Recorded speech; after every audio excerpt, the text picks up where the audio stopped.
Hi everybody, this is Bob Irving. Well, the Blue Bombers are getting set to play their third game of the 18-game Canadian Football League schedule. Kind of a quick turnaround. They played Friday in Calgary. They'll play Thursday night in Hamilton against the Tiger Cats, and the Tiger Cats have been tough to play against since they moved into their new stadium, although they had a similar experience last week to what the Bombers had in Calgary. Winnipeg had a tough night in Calgary, to put it mildly.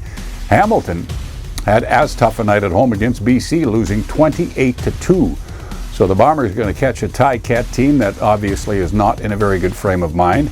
Mind you, the Bombers should have the same mindset when they go to what's known as Steel City, coming off two losses in which they were really badly outplayed in both games. To me, this is kind of a pride game for the Blue Bombers, and I know Hamilton will say the same thing, but I think it applies more for the 0-2 Bombers. They were so bad in Calgary last week that if they don't rise up and play with a lot more spirit and energy, boy, it's going to be very disappointing to themselves, to their coaches, and to all their fans.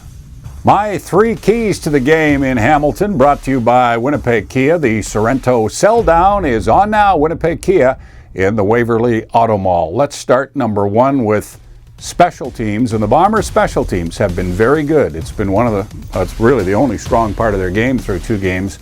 They have to be very careful with Brandon Banks, Speedy B as they call him in Hamilton. The last thing the Bombers need now is a breakdown on special teams to add to their issues. The special teams need to hold up, and that starts with stopping Mr. Banks from any big returns. Key number two for me is get some pressure on Jeremiah Mazzoli, the young Hamilton quarterback. He had a terrible game last week. The Bombers have not had much luck getting pressure in two games on the opposition quarterback. That really has to change in this game. And then number three, and I referenced it earlier, play with pride. I hope some of the Bomber players have looked in the mirror since the game last week. They have a coach who treats them like kings, who treats them like men. They need to respond in kind and give Mike O'Shea the kind of all-out effort that he deserves. We'll be on the air with the broadcast of play-by-play at 6 Winnipeg time. Our pregame show will begin at 5 on 680 CJOB.